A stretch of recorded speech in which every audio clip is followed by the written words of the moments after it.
All right, so we're going to be reading The Happiness Trap, Stop Struggling and Start Living by Dr. Russ Harris. Part 1, Why is it so hard to be happy? Chapter 1, Life is difficult.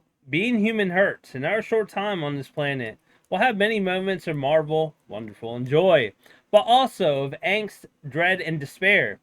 We all know the highs of love, connection, and friendship, but also the lows of loneliness, rejection, and loss. We'll experience the delight of success, victory, and achievement, but also the miseries of failure, defeat, and disappointment. In other words, life is difficult. And if we live long enough, we are all going to experience pain, stress, and suffering in many different forms. The problem is, most of us don't know how to deal effectively with this reality. We work hard to find happiness, but all too often, we fail. And even when we succeed, it is usually short lived, leaving us dissatisfied and wanting more. So, why is it so hard to be happy? I'm glad you asked. This book is based on a huge body of scientific research which shows we all easily get caught up in a powerful psychological trap. We go through life holding on tightly to many unhelpful beliefs about happiness, ideas widely accepted because everybody knows they are true. And these beliefs seem to make good sense, which is why you encounter them in so many self help books and articles. But unfortunately, these misleading ideas tend to create a vicious cycle in which the more we pursue happiness, the more we suffer. And this psychological trap is so well hidden, we don't even realize we're caught in it. That's the bad news. The good news is there's hope. We can learn quickly to recognize that we're stuck in a happiness trap. And more importantly, how to escape it. This book will give you the skills and knowledge to do so. It's based on a powerful psychological model known as the Acceptance and Commitment Therapy, ACT. A science-based approach with over 3,000 published studies that show its effectiveness. ACT, pronounced as the word ACT, was developed in the United States in the mid-1980s by psychologist Stephen C. Hayes and his colleagues Kelly Wilson and Kurt Strozel. Since that time, it has spread around the globe. Today, there are hundreds of thousands of psychologists, therapists, counselors, coaches, and doctors practicing ACT in dozens of different countries, from the United States, United Kingdom, and Uganda to India, Indonesia, and Iran. One reason for the growing popularity of ACT is that it's astoundingly effective in helping people with a wide range of problems. Those 3,000 scientific studies I had mentioned earlier cover everything from depression, addiction, and anxiety disorders to psychosis, chronic pain, and trauma. However, ACT is not just a treatment for psychological disorders. It is also used to help people adjust well to chronic illnesses and disability, and building meaningful, rewarding lives, even in the face of serious ongoing health issues.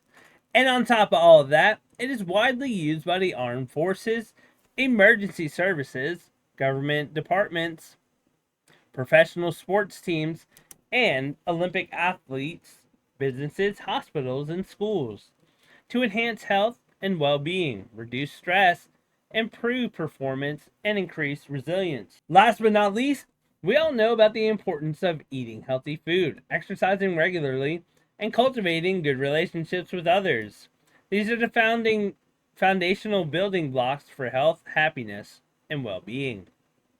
But how hard is it to actually do these things on an ongoing basis? Easy in theory, hard in practice for most of us. Fortunately, ACT gives us all the tools and strategies we need to break bad habits, overcome procrastination, motivate ourselves to start and maintain healthy new behaviors, and build better relationships with the people in our lives. Shortly, we'll look at ACT achieves this. But first, let's consider, is happiness normal? Life is not fair. Some people have horrific childhoods where they've been abused, neglected, or abandoned by the caregivers, whereas others grow up in loving, supportive families. Some live in extreme poverty or areas of rife with violent crime, or in war zones, prisons, or refugee camps. Others live in good housing conditions with excellent amenities. Some have serious illnesses, injuries, or disabilities, whereas others have glowing health. Some have access to good quality food, education, justice, medical treatment, welfare, travel, entertainment, and career opportunities, whereas others are deprived of the most or all of these things. And some people, because of the color of their skin, their religion, gender, politics, or sexual orientation, are continually subjected to prejudice, discrimination, or victimization. In any country in the world, there's a vast gulf between the least and the most privileged members of society.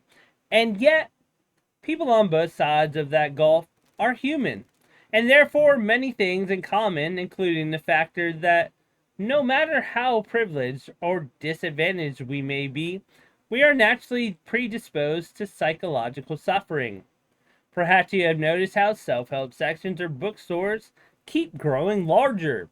Depression, anxiety, anger, divorce, relationship issues, addictions, trauma, low self-esteem, loneliness, grief, stress, lack of confidence. If you can name it, there's a book on it. And with every passing year, psychologists, coaches, counselors, and therapists steadily increase in number, as do the prescriptions for medication. Meanwhile, in the television and radio, in magazines and newspapers, in podcasts and social media, the experts bombard us with non-stop advice on how to improve our lives. And yet, even with all this support and advice, human misery is growing, not reducing. The statistics are staggering.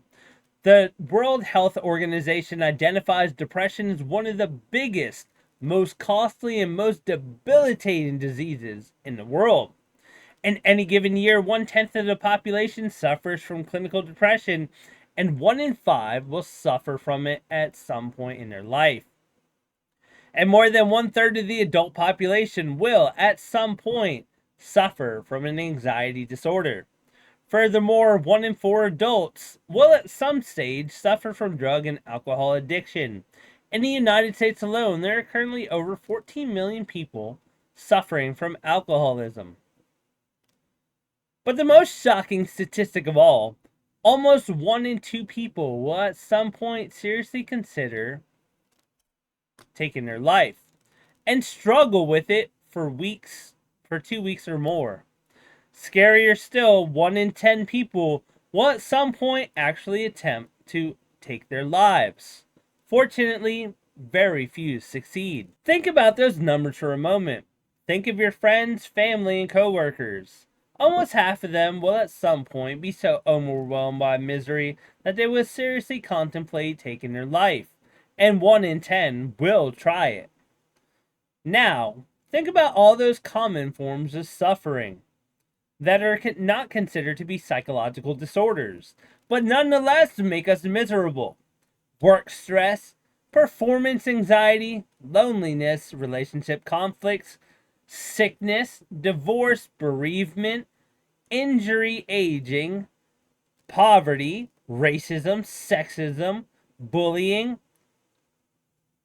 existential angst, self-doubt, insecurity, fear of failure, perfectionism, low self-esteem, midlife crisis, imposter syndrome, jealousy, fear of missing out, a lack of direction in life, and the list goes on. Clearly, lasting happiness is not normal. Which naturally begs the question, why is it so hard to be happy? To answer this question, let's journey back in time 300,000 years. Life was pretty dangerous for our Stone Age ancestors. Huge wolves, saber-toothed tigers, woolly mammoths, rival clans, harsh weather, food shortages, and cave bears, to name a few of the perils. So if a Stone Age person wanted to survive, their mind had to be constantly on the lookout for things that might hurt or harm them. And if their mind wasn't good at this job, they died young. However, for the better of our ancestors becoming at anticipating and avoiding danger, the longer they lived and the more children they had. With each passing generation, the human mind became increasingly skilled at noticing, predicting, and avoiding danger. So now, 300,000 years later, our modern minds are constantly on the lookout, assessing and judging everything that we encounter. So is this good or bad? Safe or dangerous? Harmful or helpful? These days, though, it's not tigers and bears, oh my, and wolves that our minds warn us about. It is about losing our jobs, being rejected, getting a speeding ticket, embarrassing ourselves in public, getting cancer, or a 1 in a million other common worries. As a result, we spend all of that time worrying about things that, more often than not, never happen. Those are like creating the what-if scenarios in your brain. Same thing. Another essential for survival is belonging to a group. Our ancient ancestors knew this all too well. If your tribe boots you out, it won't be long before the wolves find you. So how does the mind protect you from rejection of the group? By comparing you with other members. Am I fitting in? Am I doing the right thing? Am I contributing enough? Am I as good as the others? Am I doing anything that might get me rejected? Sound familiar? Our minds are continually warning us about rejection and comparing us to the rest of society. No wonder we spend so much energy worrying whether people will like us. No wonder we're always on the look for ways to improve ourselves or putting ourselves down because we don't measure up. We only need to glance at a magazine, television, or social media to instantly find a whole host of people who appear to be smarter, richer, slimmer, sexier, more famous, more powerful, or more successful than us. We then compare ourselves to these glamorous media creations and feel inferior or disappointed with our lives. To make matters worse, our minds can conjure up a fantasy image of the person that we'd ideally like to be, and then compare us to that. What chances have we got? We will always end up not being good enough.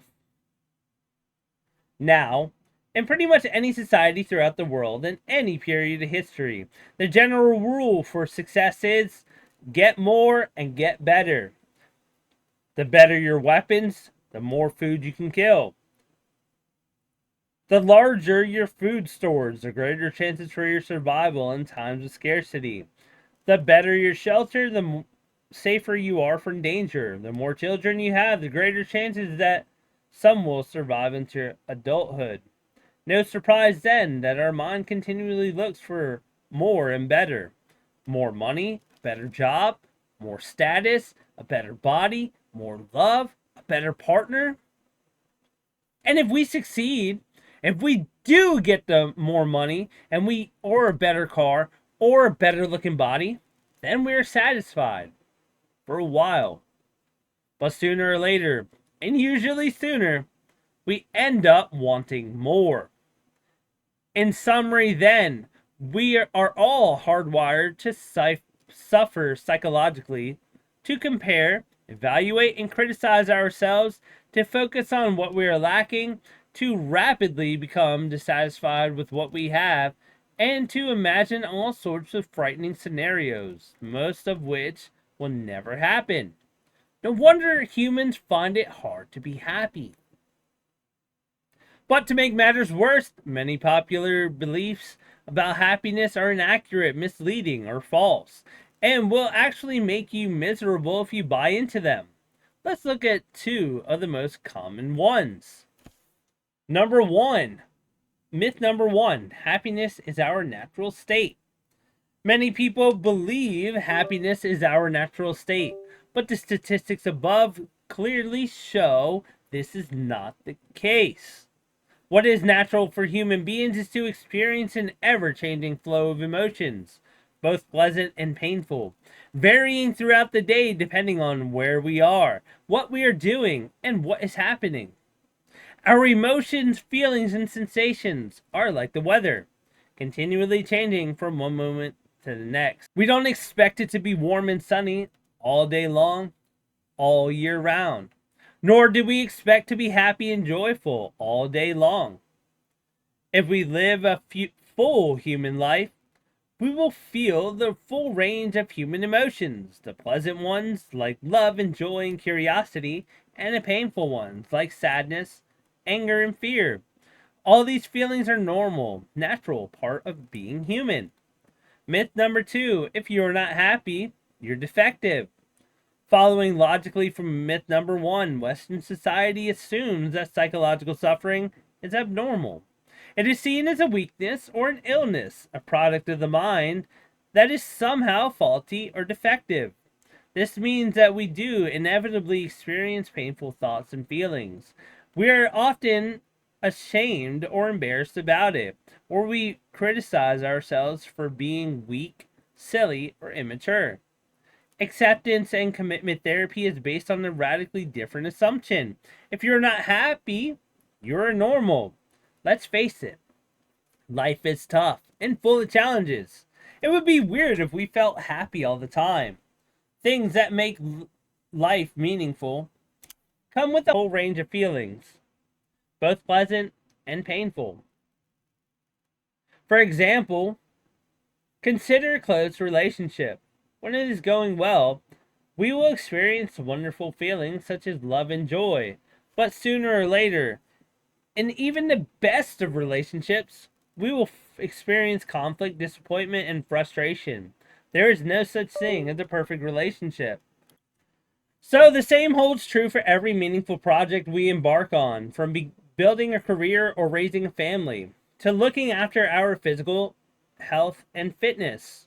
Although meaningful projects often bring feelings of excitement and enthusiasm, they also inevitably bring stress and anxiety.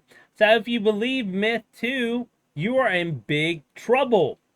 Because it's virtually impossible to create a better life if you're not prepared to have some uncomfortable feelings. The good news is, you will soon learn how to handle such feelings differently, to respond to them in a radically different way, so they have much less impact and influence over you. Alright, so what exactly is happiness? Happiness. We want it, we crave it, we strive for it. But what exactly is it? If you ask most people this question, they're likely to describe happiness as a good feeling, a pleasurable feeling of joy, gladness, or contentment.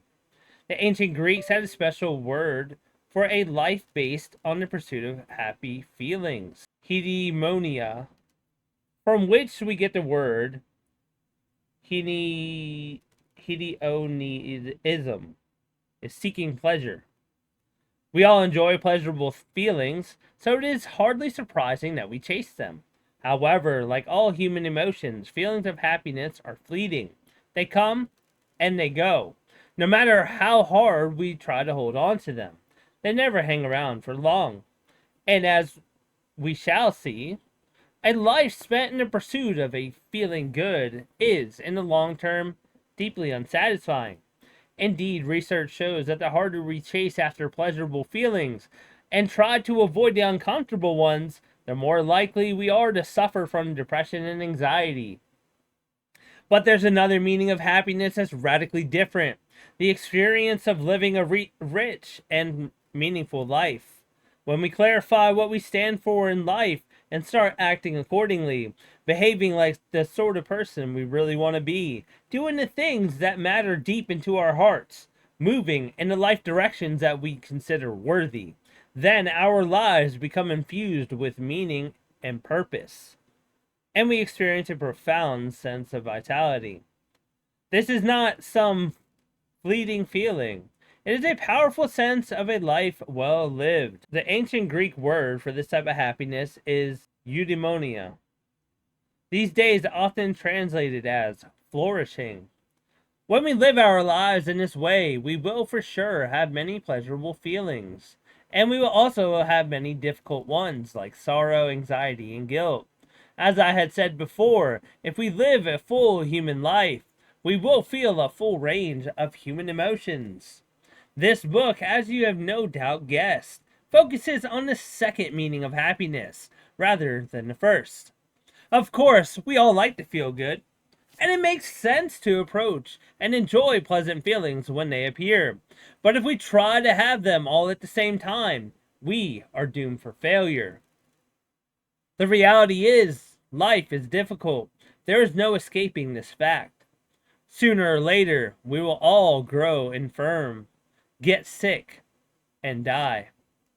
Sooner or later, we will lose all important relationships through rejection, separation, or death.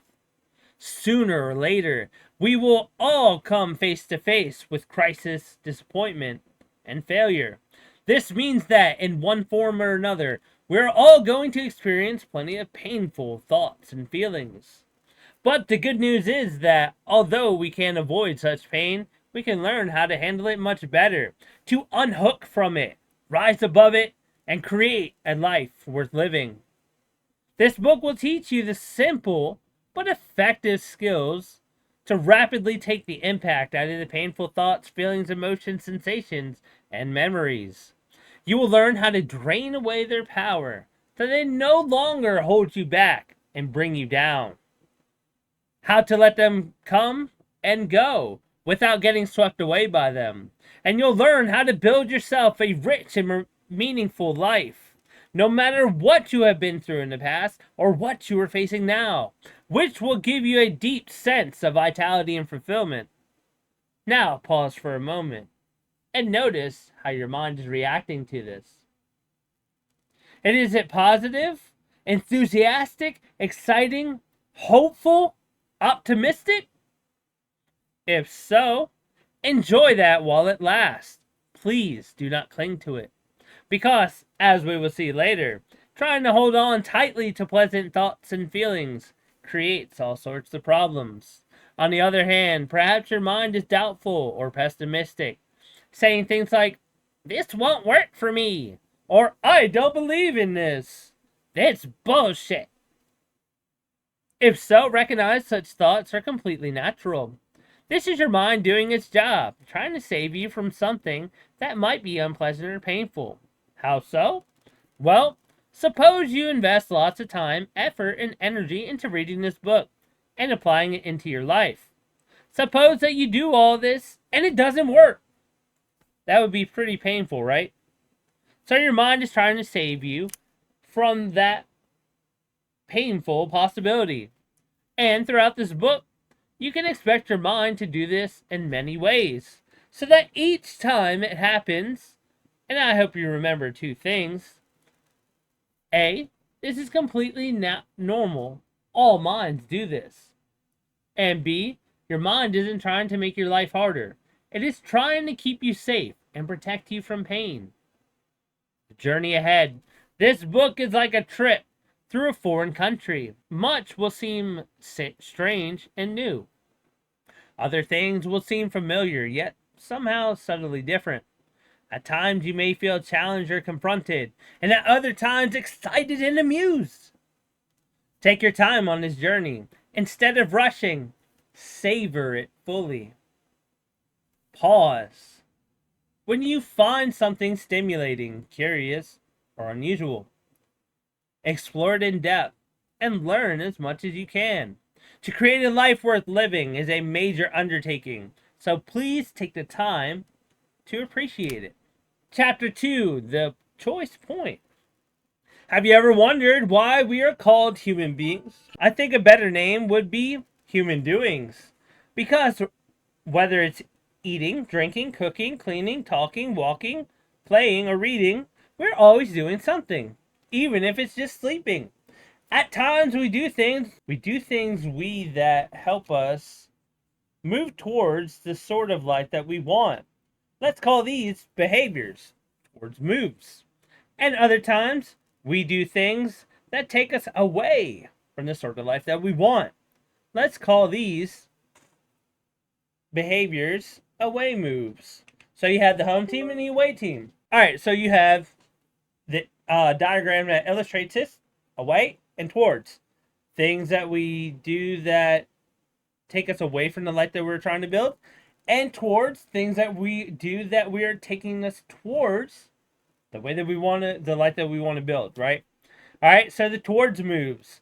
When we're behaving like the sort of person that we want to be, responding effectively to our challenges, and doing things that make life better in the long term, we are doing the towards moves.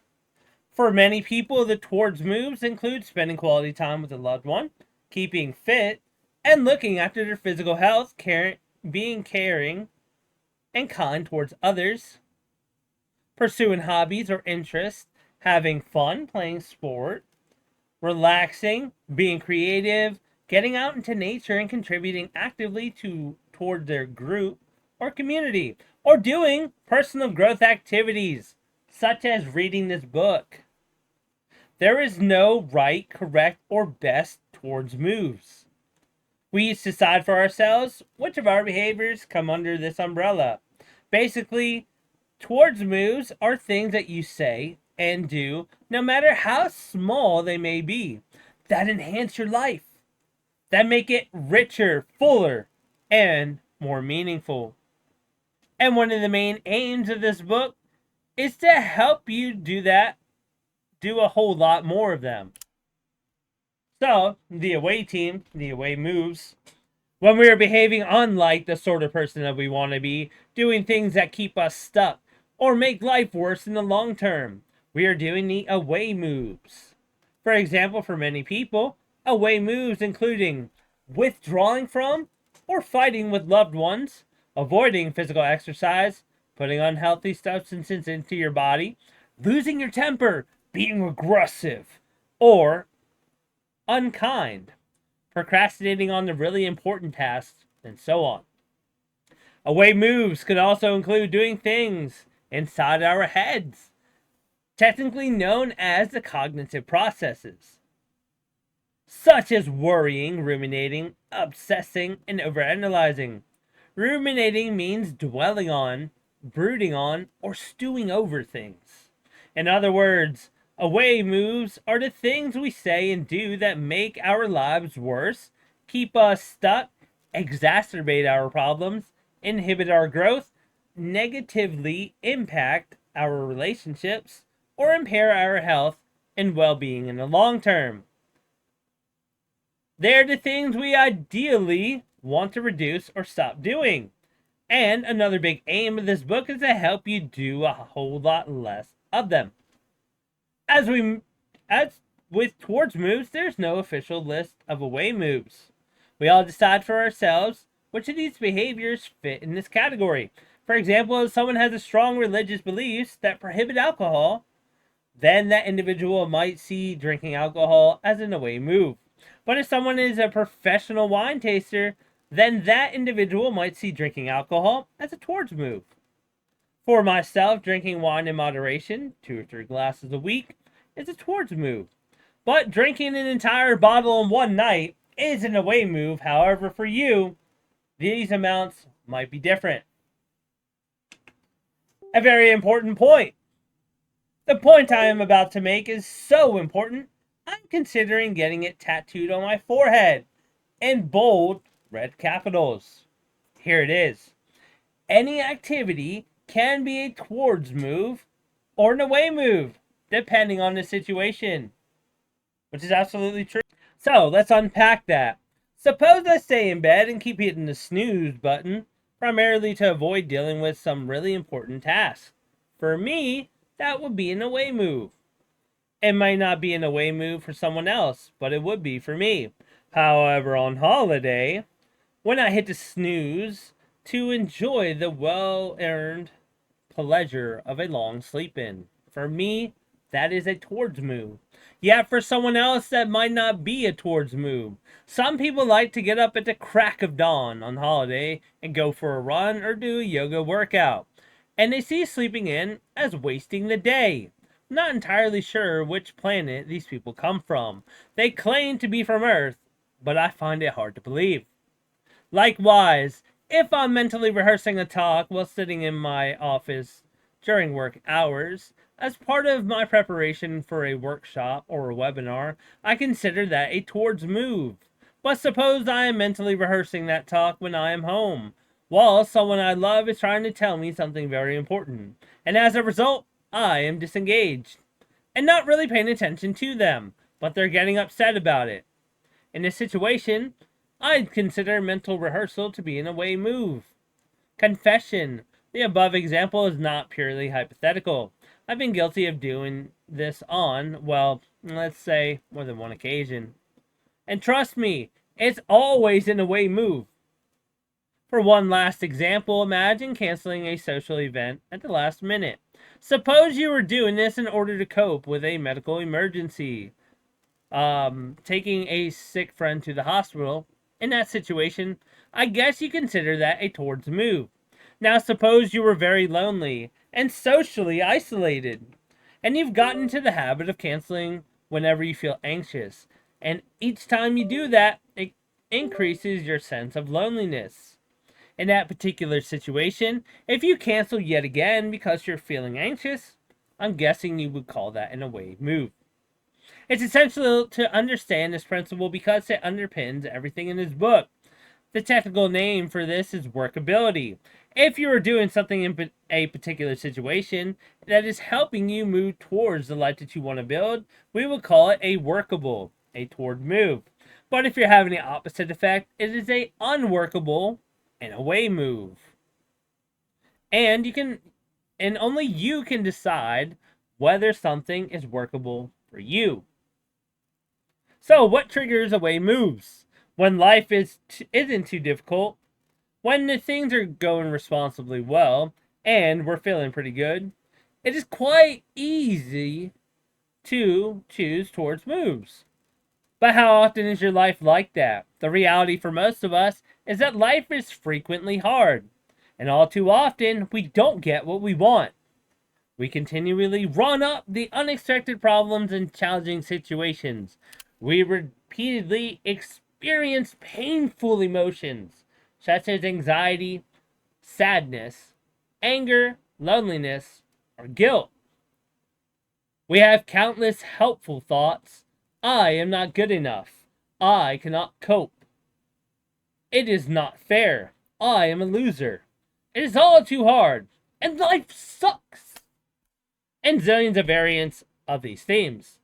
And on top of it all, we often have to contend with strong urges or cravings, painful memories, or a myriad of unpleasant physical sensations. Throughout this book, I will use the phrase difficult thoughts and feelings as an umbrella term for all these unpleasant inner experiences. When these difficult situations, thoughts, and feelings show up in our lives, we must respond to them with either towards moves or away moves as illustrated below. So in that chart, you have the V again, the life that you want, the life that you don't want, difficult situations, thoughts and feelings. At the bottom, you either move towards it or you move away from it. Done deal, right? So now, unfortunately, when difficult thoughts and feelings arise, we easily get hooked by them. Much like a fish on the end of a line, we get hooked in two main ways that usually overlap with each other. Let's call this obey mode and struggle mode. So, obey mode. In obey mode, our thoughts and feelings dominate us. They command our full attention or dictate our actions. When we obey our thoughts and feelings, we either give them so much attention that we can't fully focus on anything else, or we allow them to tell us what to do. The thought is, it is hopeless, hooks us, and we obey. We give up. We stop trying. A painful memory shows up, and we obey. We give it so much of our attention, we get dragged back into the past. and lose touch with what is happening here and now. A feeling of anger hooks us and we obey. We shout and say things, mean things, or we become aggressive. An urge or a craving hooks us and we obey. We indulge whatever the habit or addiction may be. Alright, so struggle mode. In struggle mode, we actively try to stop our thoughts and feelings from dominating us. We struggle against them. We do whatever we can to avoid them, escape them, suppress them, or get rid of them. In struggle mode, we may turn to drugs or alcohol, or junk food, or procrastination, or withdrawing from the world, or basically anything that gives us momentary relief from those painful thoughts and feelings, even when doing so have negative impacts on our health, well-being, and happiness.